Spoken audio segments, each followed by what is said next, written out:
Campinas, conhecendo um pouco mais dos vereadores eleitos e reeleitos. E para a nossa conversa, para complementar também essa conversa de hoje, Bruno Silva, conectado com a gente, cientista político. Bom dia.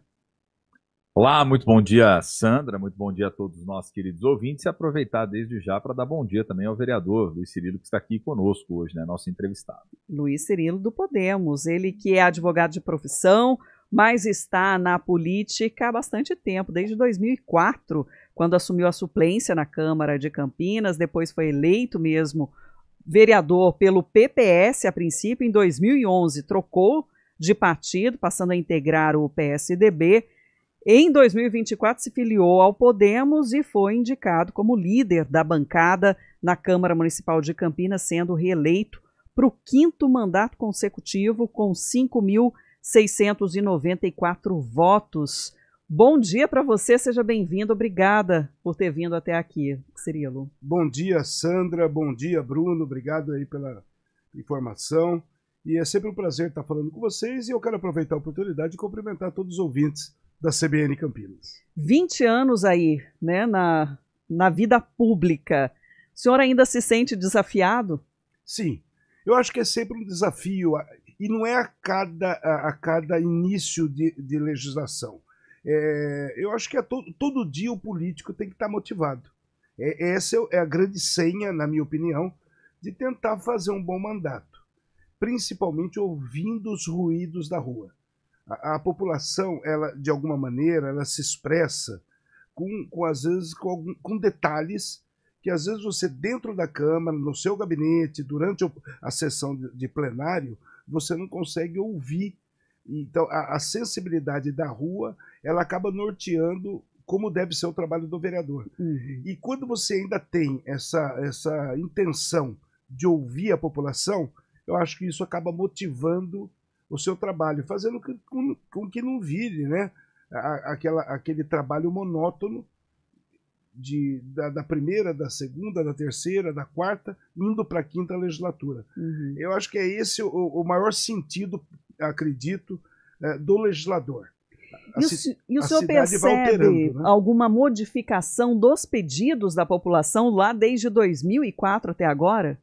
Olha, o que eu vejo é o seguinte, eu interajo com todos os vereadores, claro, alguns com mais frequência, outros apenas durante as sessões, e eu vejo o perfil de alguns vereadores não é igual ao meu.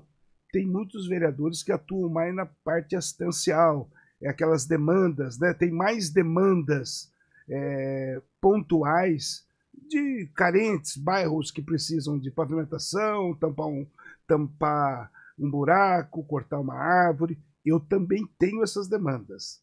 Mas o que eu vejo nesses últimos 16 anos é que a população está participando mais. A população está vendo que a função do vereador não é apenas aquela de pedir para tampar um buraco na rua, de cortar uma árvore. Ela tem exigido mais a participação do vereador nos temas que às vezes está sendo discutido na cidade. E isso é importante porque o vereador acaba tendo a obrigação de ter formar uma opinião através das críticas, dos questionamentos da população, com as informações que vêm do executivo, e a partir daí formar um juízo de valor sobre os mais diversos temas. Mas, sendo objetivo no seu questionamento, eu acho que a população tem evoluído.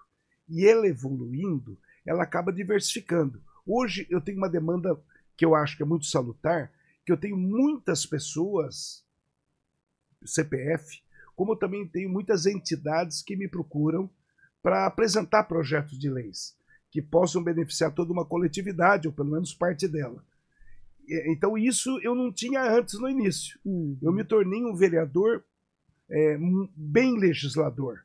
Eu tenho um acervo, eu tenho um percentual de projetos de leis, de projetos de leis e também de outros tantos que foram sancionados, que me deu hoje a responsabilidade de manter, haja vista que eu criei esse perfil, de ser um vereador que atua muito na parte legislativa. Então, talvez pela minha formação, talvez pela composição do meu gabinete, talvez por ter esse ouvido para ver as demandas de segmentos. Eu vejo que hoje eu sou muito mais cobrado do que era antes, para que eu aprimore ou apresente leis que possam, de alguma maneira, impactar na vida do campineiro. Imagino que a cobrança também, então, como você falou da postura, né, da população, seja maior. Mas eu quero passar também a palavra para o Bruno. Perfeito. Vereador, até pegando carona aí no que você está falando desse perfil mais legislador, né, que você diz ter construído ao longo desses últimos anos, né, um dos temas aqui que ganha destaque na sua produção legislativa diz respeito ao campo da saúde, que a gente sabe que hora ou outra é sempre alvo de muitas críticas pela população, seja por questões relacionadas a coisas simples do dia a dia, né, falta de médicos, urgência de exames, né, as cirurgias e tudo mais. E eu queria entender um pouco da sua parte, assim, né, dos projetos, né, porque são dezenas aqui que você já apresentou, foram aprovados e tudo mais. Desses projetos, você tem acompanhado para ver também como tem sido a execução deles, se eles têm sido eficientes ou não, né, no sistema de saúde como um todo? Bom, Bruno, eu tenho que começar te cumprimentando. Você toca num tema extremamente importante, que é o tema da saúde. Eu venho da área jurídica, como a Sandra informou, ou seja, a área da saúde para mim é de um cidadão leigo, que ouve, que sente os problemas como um munícipe comum que vive numa cidade muito grande, numa cidade heterogênea, que tem várias realidades. Quando eu optei, dentro daquele acervo de projetos de leis, defender um pouco a pauta da saúde, materializar pelo menos responsabilidades do executivo ou direitos do munícipe, os projetos versam sobre isso basicamente, foi pensando realmente nisso, porque hoje em qualquer lugar do país, a saúde, se você pontuar lá no Google, lá, a saúde é o principal tema que preocupa o cidadão. Ele sem saúde ou alguém da família com problema de saúde acaba de alguma maneira dificultando, imobilizando aí qualquer interesse por outros temas, né? Até profissional do próprio cidadão. E eu procurei, dentro daquilo que cabe ao vereador, porque nós temos muitas restrições, dentro daquilo que cabe ao vereador, eu procurei apresentar projetos de leis realmente que pudessem o executivo colocar na sua grade, na sua lista de transparência, as informações que um cidadão comum possa ter, como também as obrigatoriedades. E eu tenho visto que, e é isso que eu quero falar daqui a pouco, sobre um tema um pouco diverso da saúde, mas é isso que eu tenho visto. Eu peguei 4 governos, e nesses 4 governos há sempre um corporativismo interno dentro dos secretariados. É algo até um pouco comum dentro de uma empresa. A prefeitura nada mais é que uma empresa pública. E eu tenho brigado muito para que essas informações sejam levadas ou sejam disponibilizadas ao cidadão, ao munícipe.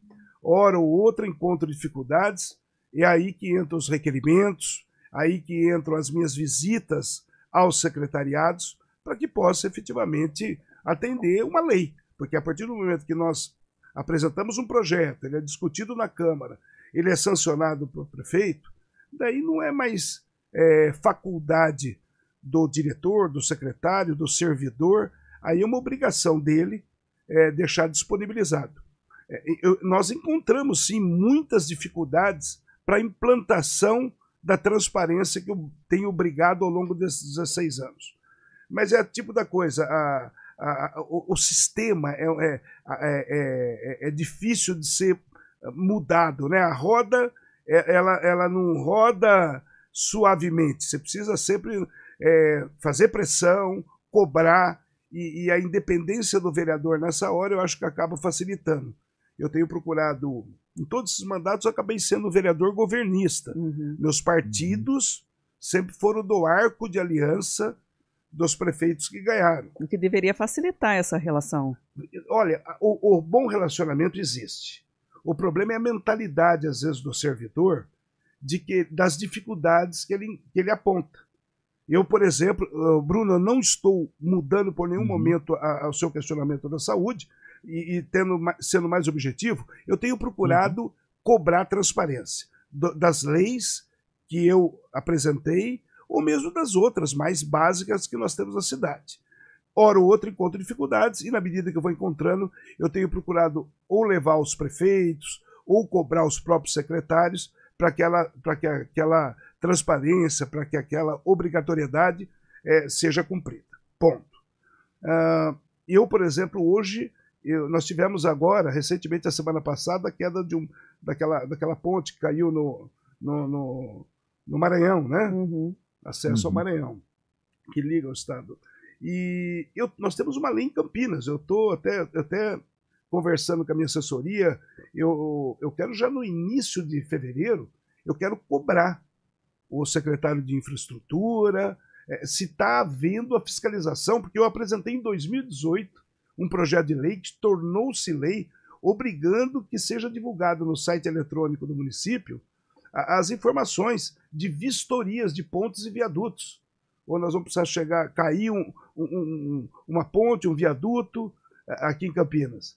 Então, constantemente, há cerca de 2 anos atrás, eu materializei um requerimento pedindo informações ao Executivo de quanto andavam as vistorias. E a resposta que eu tenho documentada é que elas têm sido feitas regularmente. Então, eu quero passar 2 anos, eu quero ver se essas vistorias estão se materializando realmente. E tem questões até mais urgentes, né? Hoje, por exemplo, né? Depois de 2 dias aí de chuva, a gente está com alagamento na região de Sousas, que é um local também já comum acontecer. E outras áreas, né? O município ele vem falando dos piscinões, da implantação de medidas, mas efeitos mesmo, práticos, a gente não percebe. Qual que é a postura do senhor em relação a essas questões que envolvem a estrutura da cidade também para cobrar ou para tentar dialogar com o governo do estado, que seja, ou com a da União para trazer recursos para essas melhorias de assistência, pensando também nas questões ambientais? Sandra, eu sou nascido na região do Jardim Proença. E quando eu falo região, precisamente eu nasci no bairro Jardim Proença. Lá eu me criei, me formei. Hoje eu não moro mais lá, moro no distrito de Sousas, mas eu tenho amigos, familiares que ainda moram ali na região. E eu acompanhei recentemente, há 6, 7 meses atrás, uma visita com o prefeito Dário ali num dos piscinões que está sendo feito para combater e erradicar aquela enchente que ocorre em toda a Princesa do Oeste e pega Norte-Sul, ou seja, e acaba tirando vidas, né? Isso que é o pior de toda essa... E precisa ter ações. Eu, sem fazer e sem ter o papel de fazer qualquer defesa do prefeito, eu estou vendo que ele, pelo menos, tirou do papel aquela discussão de fazer piscinões e já entrou no campo prático. Nós estamos hoje na cidade de Campinas com esses piscinões que atendem essa região de uma forma já prática, efetiva, já está em construção os piscinões, que vai atender parte dos problemas de alagamento da cidade. Agora, isso é uma coisa que é previsível, né? Nós temos todo final de ano, todo início de ano, o problema relacionado às chuvas, que na verdade não é um problema. A chuva é uma bênção de Deus. Agora, precisam os homens públicos pensar que o ano que vem vai chover de novo e tentar, nas épocas de estiagem, realmente fazer políticas para que possa minimizar, se não erradicar o problema.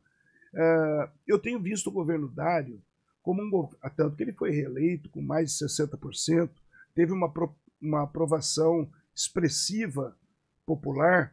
Eu acho que ele tem que pegar essa aprovação, esse entusiasmo que ele já tem demonstrado e realmente abrir relacionamentos com o governo federal, manter esse bom relacionamento que se apresenta com o governo estadual para fazer políticas públicas para nós tentarmos atender esse ponto. Eu acho que o problema da enchente, se não for cuidado, nós vamos ter catástrofes muito piores nos anos seguintes. O Infelizmente, a impermeabilização do solo é uma coisa real. Então, a cidade está crescendo, as pessoas estão construindo. Então, a preservação do verde, ela existe no campo teórico, existe uma obrigação legal, mas na prática todo mundo quer ver a casa do vizinho bonita, mas ele mesmo tenta fazer ali para não ter problema relacionado à jardinagem, não ter problema aos cortes. Então, eu acho que é um problema de conscientização. Eu acho que, olha, eu vou falar uma coisa com clareza e com conhecimento. Aqueles córregos que acabam no entorno ali do Jardim Proença, você vê muita descarga de bens móveis, sofás, colchões, geladeira, e isso acaba trazendo um problema, e cabe ao poder público fazer as limpezas constantes. Eu acho que o poder público numa cidade grande como Campinas, eu acho que ele tem várias responsabilidades, entre as quais cuidar desse tema que vocês aí levantam.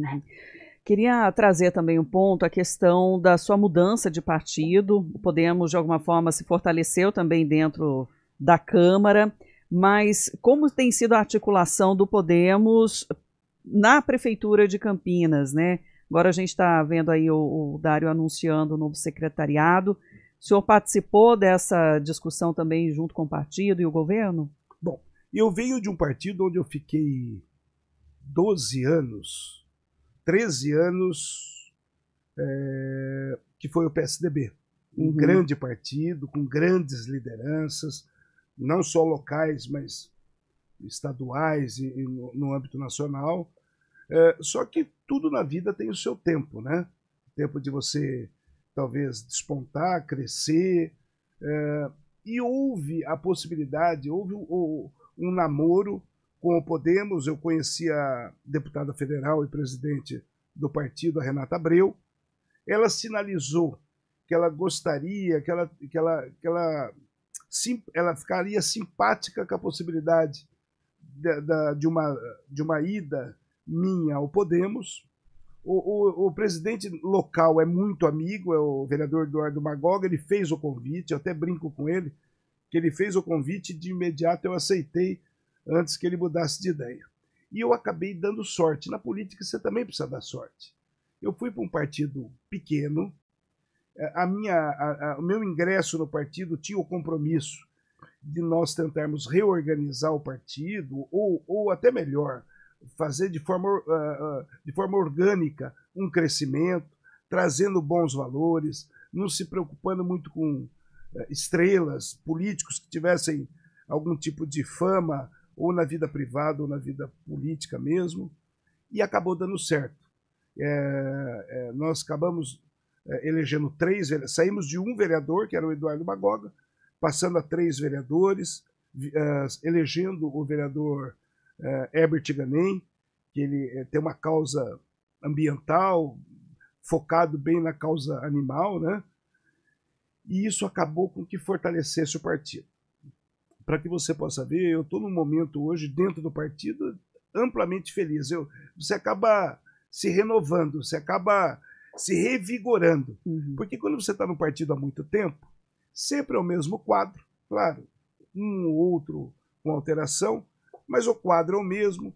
Eu já fui de um partido que tinha 5 vereadores, depois passamos a 4, depois diminuímos para 3, e durante o mandato diminuiu para 3, sendo que no último mandato só fui eu eleito.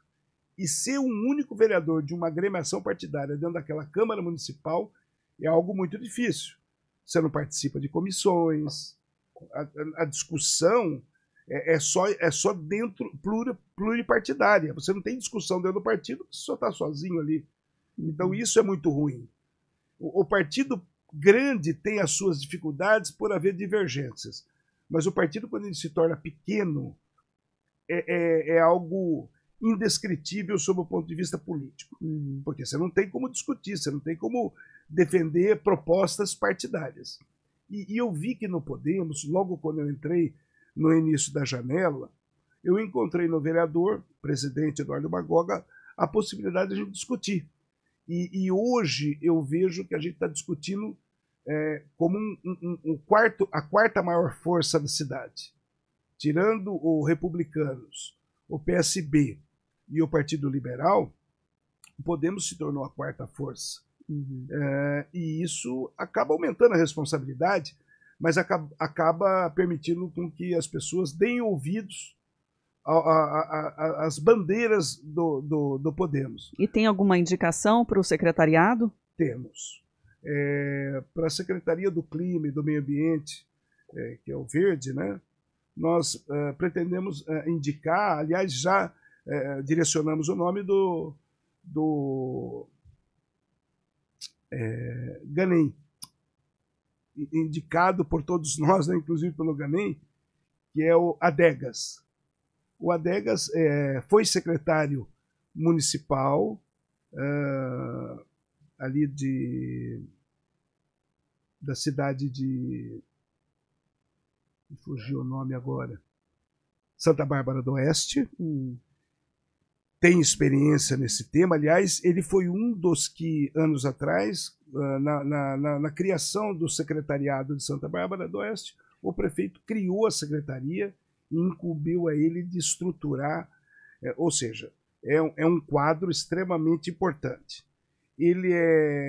Hoje ele é vinculado à deputada federal Renata Abreu, está lotado em Brasília, então está tendo essa descompatibilizar para que possa assumir essa importante pasta do clima, que hoje vai ser uma das pastas que deverá existir maior investimento. Você vê, o planeta está discutindo esse tema. Até despeito do que a gente já estava conversando aqui também anteriormente, né, Cirilo? E deve ocupar outros espaços também. O Podemos ter uma coisa de bom. Ele não está afoito a espaços. Nós não estamos... A negociação é muito mais ética do que aquele jeito perverso de fazer política. Me dá isso, que em troca terá os votos necessários na Câmara. A discussão não chega nesse nível. A discussão é muito pausada, é muito tranquila.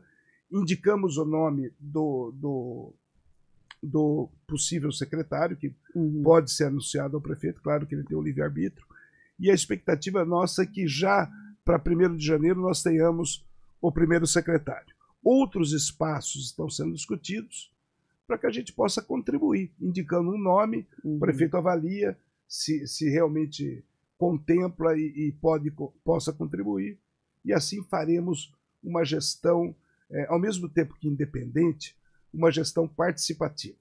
Eu acho que nós temos que ouvir as demandas do prefeito como um macro gestor, mas tem que haver reciprocidade, porque o vereador é aquele que escuta realmente as demandas da rua. Então o prefeito vai ter que ter essa sensibilidade de nos ouvir. E a gente também deixa o espaço aberto, viu, Cirilo, para esse diálogo com a população aqui de Campinas, agradecendo pela vinda. Estouramos aqui um pouquinho do nosso horário, mas o espaço fica aberto para que a gente possa ter novas conversas por aqui. Muito obrigado pela vinda. Sandra, eu que agradeço. Peço desculpas se eu vaguei um pouco, mas são temas importantes que às vezes a gente quer sintetizar e fica sem explicação. Mas agradecer a você, o Bruno, pela possibilidade. Vocês estão falando numa emissora extremamente respeitada, que é a CBN Campinas. Isso mostra também a qualidade da entrevista, da maneira com que vocês interagem. Eu me coloco desde já também à disposição para qualquer tema relacionado à Câmara, ao município, às vezes abordando sobre um ponto de vista mais pessoal do que propriamente partidário.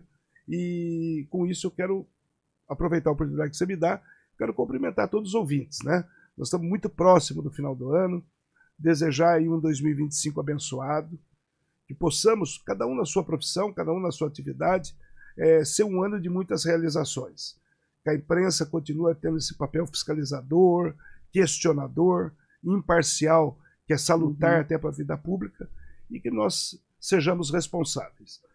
Realmente, façamos realmente o que a população espera.